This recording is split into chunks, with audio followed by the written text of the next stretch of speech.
Oke guys, kalau lu mau kaya, lu harus nonton video ini. Di sini kaya yang gue maksud adalah kekayaan finansial, masalah uang, gimana caranya kita punya puluhan miliar dan kita bisa mempertahankan uang itu. Dan ya di sini kita bakal bedah key takeaway gue dari buku The Psychology of Money.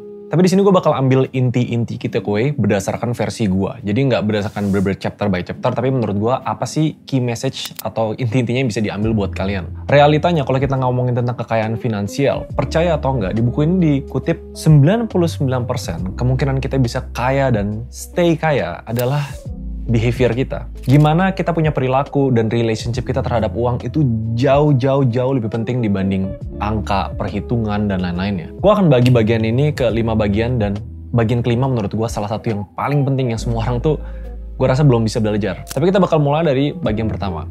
No one is crazy. Gak ada di dunia ini sebenarnya yang kita bilang sebagai gila lu soal masalah peruangan. Ngapain lu berjudi, ngapain lu apa. Pertama yang kita harus ngerti, uang dan perilaku manusia terhadap uang itu sangat dipengaruhi dari gimana dia dibesarkan. Dari life experience, dari pengalaman hidup, dari digediin orang tua, dari pertemanan, dan lain-lainnya. Di buku ini dia cerita, ada orang main loteri, terus kayak, lu ngapain beli lotre? Kemungkinan lu menang tuh kecil banget. Tapi ada studi yang menunjukkan bahwa orang-orang yang punya income di level kecil itu, di kepala mereka make sense, gue beli lotre, gue nggak rugi juga dan gue bisa berkesempatan dapat uang gitu. Realitanya kalau misalnya Jeff Bezos, Bill Gates, mereka ditaruh di posisi yang ekonomi rendah atau misalnya mereka nggak terpapar informasi atau pendidikan, kemungkinan besar mereka bakal tetap beli lotre juga. Jadi key takeaway satu tuh kita nggak boleh ngejudge siapapun di dunia ini tentang keputusan keuangan mereka. Misalnya mereka habisin uang buat clubbing dan lain-lain. Yang kita harus ngerti, setiap orang punya pandangan yang berbeda. Permainan mereka terhadap uang sama permainan kita terhadap uang itu completely different game. Dan sebenarnya sama halnya, kalau orang bilang semua orang bisa jadi billionaire, miliarder dalam US Amerika ya. Menurut gue statement itu bullshit. Karena sampai sekarang cuma ada hampir 3.000 miliarder di dunia dibanding populasi dunia yang 8 miliar orang. Itu kurang dari 0,001%. Kita nggak bisa samain kesuksesan kita dengan orang lain, kita nggak bisa samain experience kita. Jadi intinya apa? Intinya kenali diri sendiri. Kalau misalnya kita pengen punya relasi terhadap uang yang bagus, kita harus kenali gimana kita digedein. Apakah kita tipe yang, kita takut-takutan, apa kita tipe yang dari kecil diajarin untuk selalu jaga-jaga, harus kenali diri sendiri. Dan nggak bisa dibanding sama orang lain. Kalau orang lain bilang, saran lu taruh di sini, uangnya mending gimana? Belum tentu bisa sama untuk kalian. Dan kalau mau kaya, mau bener-bener kaya, harus ngelewatin step 1 ini. Nah, poin kedua key takeaway-nya adalah hoki.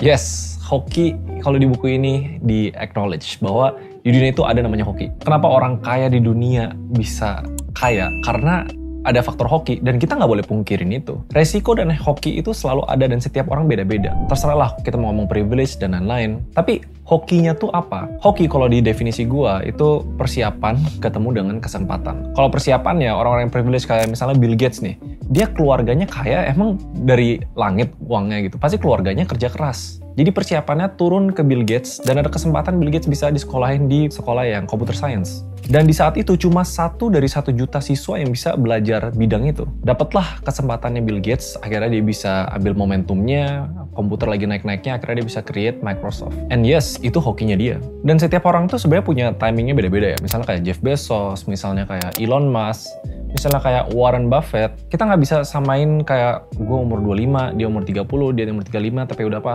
Balik lagi, harus ada hokinya masing-masing. Kita nggak bisa memaksakan peluang itu muncul di saat yang kita mau. Tapi peluang itu kadang muncul di tempat yang kita nggak expect. Untuk perihal mengambil peluang itu dan menjadi itu jadi kekayaan, kita harus siap dan ya be aware bahwa kita nggak boleh menyalahkan keadaan kalau misalnya waktu kita tuh belum di saatnya. Yang gue bingung, kalau misalnya gue bilang, lu mau nggak jadi kayak orang terkaya di dunia gitu, keberapa? Lu mau nggak jadi Warren Buffett? Semua orang bilang, mau gitu.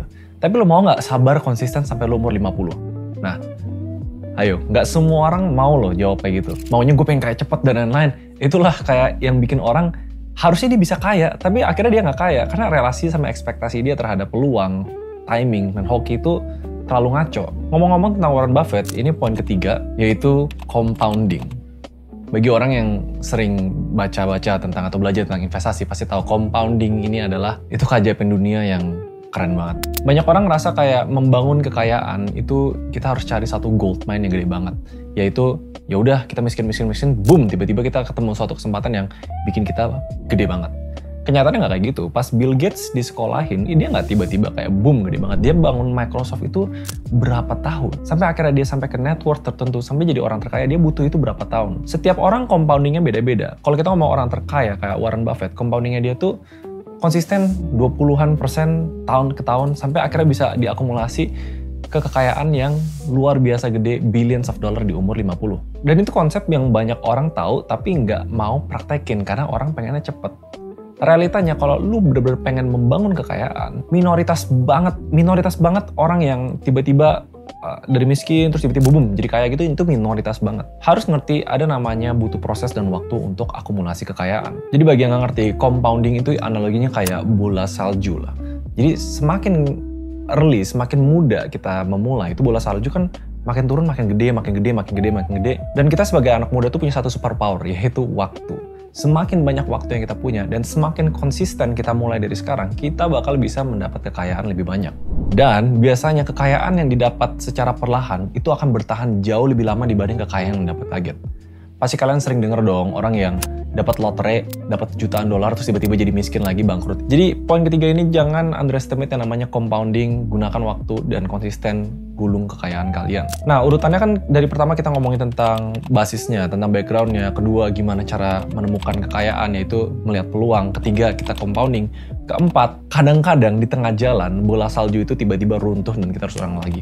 Itu namanya room for error. Jadi kita ke keempat ini, apapun di dunia ini, kita nge-plan sesuatu nih, jarang banget dia jalan 100% sesuai dengan plan kita. Dan biasanya kebanyakan orang tuh nggak mempersiapkan room for error. Nggak mempersiapkan, oh gue bisa gagal. Akhirnya itu yang bakal bisa bikin orang jatuh dan rugi miliaran. Atau mungkin kehilangan semua kekayaan dia.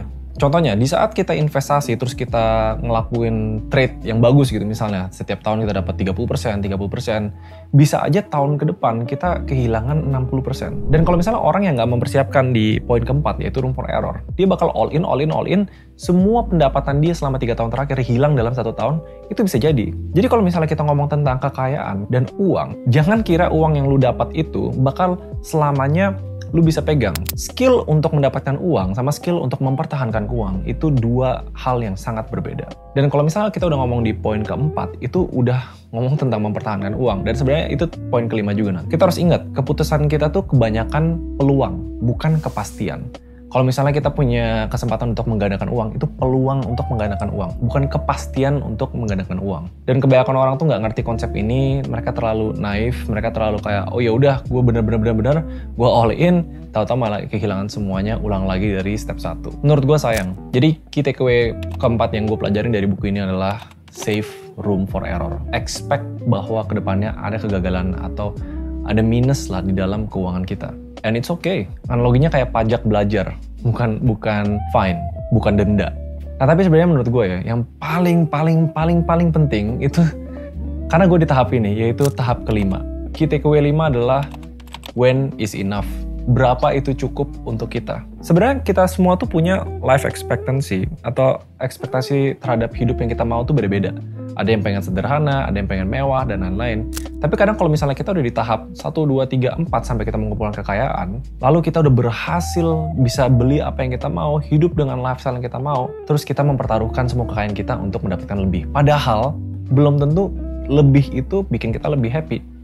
Belum tentu kekayaan yang lebih itu bisa bikin kita lebih terpenuhi hidupnya. Ada quote-nya, mencari uang yang kita nggak butuh, akhirnya meresikokan uang yang kita sebenarnya butuh. Buku ini ngereferensi ada namanya Rajat Gupta. Dia tuh orang yang dari nol, dari orang yang slums lah. Tapi dia grinding sampai di umur 40 dia berhasil jadi CEO-nya McKinsey. Itu perusahaan yang luar biasa gede. Dan di tahap itu dia punya net worth atau kekayaan $200 juta. Itu tuh uang yang siapapun tuh udah bisa hidup dengan nyaman, bahkan berapa keturunan. Tapi akhirnya dia nggak tahu when is enough. Dan dia ngebet 200 juta itu dan melakukan hal ilegal, yaitu insider trading. Dari sana dia masuk penjara selama 2 tahun, dia kehilangan banyak banget dari kekayaannya dan dia kehilangan reputasi dan lainnya, sampai akhirnya sekarang bisa nggak dia dapetin lagi sampai berapa juta itu? Belum tentu bisa.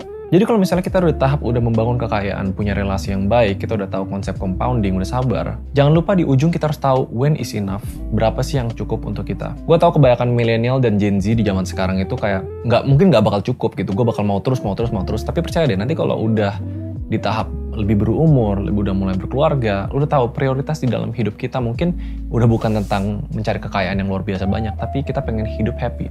Dan itu yang menurut gue harus ditanamin mindsetnya dari sekarang. Jangan sampai kita tergoda greed, envy, keserakahan, jealous. Kita ngerasa cukup tapi ternyata temen kita pamer mobil, oh nggak cukup nih. Jangan kepancing itu. Akhirnya itu seluruh life cycle dari membangun kekayaan sampai mempertahankan kekayaan akan berhenti di step ini. Kalau misalnya kita udah sabar, kita udah membangun sampai akhirnya oke, this is it. Gue udah dapat apa yang gue mau secara uang, lalu gue akan melakukan yang lain, yaitu achieve apapun yang gue mau in life. Tapi beberapa key takeaway dari buku ini bilang, apa yang kita pelajari sekarang, itu bisa berubah 5 tahun lagi, 3 tahun lagi, 10 tahun lagi. Berjalannya life experience kita terkembang, misalnya kita ketemu orang brengsek, kita trauma, nggak bisa percayain orang, itu akhirnya bikin kita punya relationship yang berbeda dengan uang lagi. Jadi mungkin strateginya harus di-adjust, tapi menurut gue 5 key takeaway tadi, konsepnya nggak bakal berubah untuk siapapun yang mau mendapatkan kekayaan dan mempertahankan kekayaan finansialnya. Itu sih, kalau mau di-summary, kenali diri sendiri, gunakan waktu, sabar, compounding, dapetin proses untuk kekayaannya, dan jangan serakah.